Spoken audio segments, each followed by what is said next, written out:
Magandang araw sa lahat ng maginoong magmamanok. Yung pinag-usapan natin noong nakarang linggo tungkol sa peak performance ng ating mga manok depende sa edad. Yan man ay stag, bull stag, or cock. Lalo na pag naglalaban ay isang magulang at mas bata. Kanya-kanyang idea yan. Kanya-kanyang experience yan. Ang bottom line, kung ano ang akma doon sa mga manok mo na binibreed mo o nilalaban mo, yun lang ang sundan mo. Kasi sabi nga natin, nobody can argue with success. Kung successful ka sa magulang, ilaban mo yung magulang. Kung successful ka sa bull stag, di bull stag. Kung stag, nasa sayo yan. Sabi ko nga, yung mga discussions natin, pati yung review of literature na binanggit ko, you can agree, disagree, or agree to disagree without being disagreeable. After all, ang naglalaban yung mga manok natin, hindi tayo. Tayo laging magkakaibigan. Yan ang prinsipyo ng isang maginoong magmamanok. Dahil dyan, binalikan ko pa yung ibang literature tungkol dito. Nakakita ko halimbawa ng lumang issue ng Pit Games. Nakalagay doon, pagdating sa basaan, lamang ang magulang. Ang nagsabi niyan ay yung sentensyador natin si Berong. Nasa Pit Games magazine yan Si Berong ang isa sa pinakasikat at respetadong sentensyador. Para siya magsabi na pagdating sa basaan, lamang ang magulang, siyempre alam ni Berong yan dahil siya ay laging nagsisentensya ng manok. Again, you can agree or disagree. Okay? Sa game cock naman to nakalagay, in the sport of cockfighting, the survival of a wounded rooster is greatly dependent on the organs that were hit rather than the factor of age. Ang sinasabi niya, kung major organs ang tinamaan like brain, heart, lungs, jugular, talagang mabilis mamatay, bata man o matanda. Other internal organs like liver, intestines, kidneys, mas titibay yan, mas matagal mamatay, regardless kung yan ay cock o bull stag o stagman. Pag ang tinamaan ay yung mga muscle lamang, gaya ng pitso o kaya limbs, yung mga paa, binte, hita, magdadrag fight yan. So ang sinasabi niyan ay ang kinakatagal ng buhay ay hindi dahil siya ay mas magulang, dahil depende sa tinamaan. Pag tinamaan naman sa ulo o sa puso, sa kilikili, siyempre mamamatay kagad.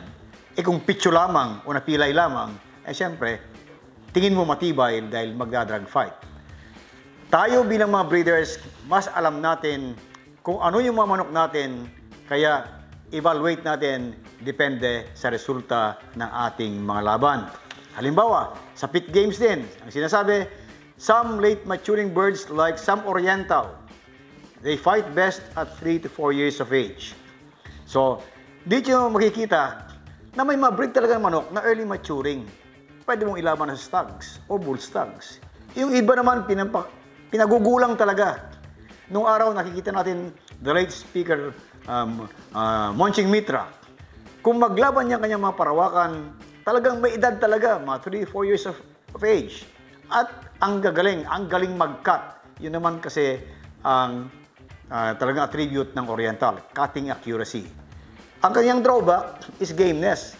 Kaya pinagugulang para pag nasa westong edad, matapang na. Accurate mag-cut, kaya mataas ang winning percentage. Ang sinasabi natin dito, kilalanin mo ang manok mo.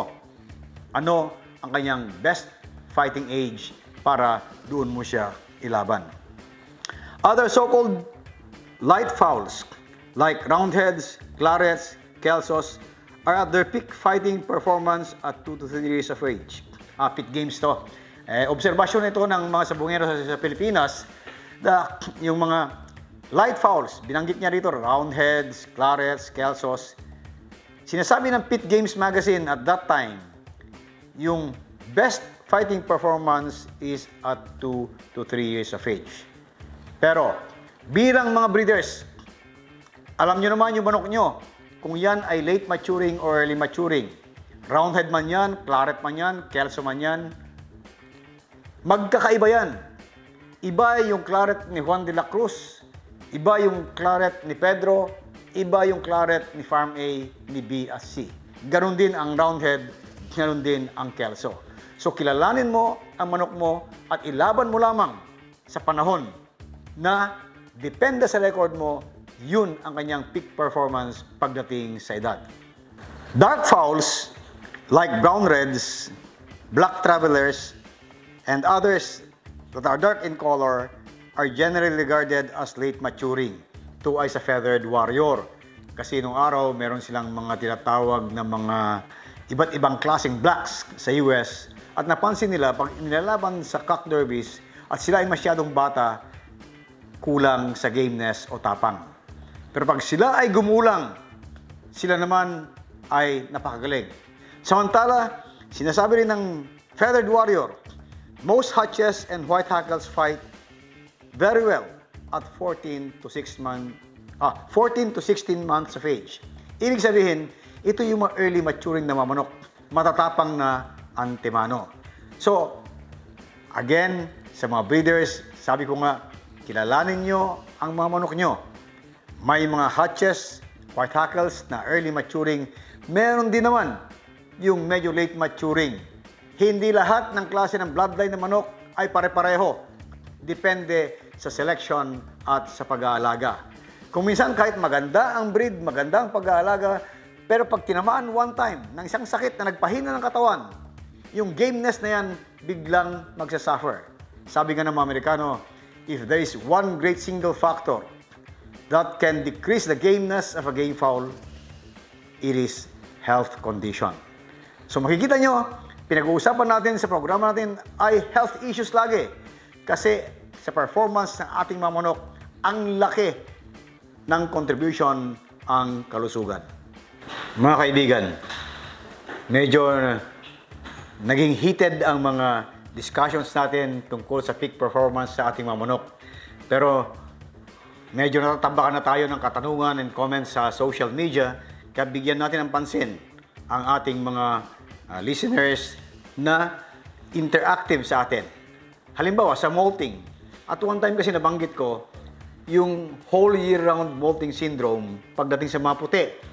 Pag sila ay naka-expose sa araw during summer, nagmo-molt. Pag sila ay naulanan, magmo-molt.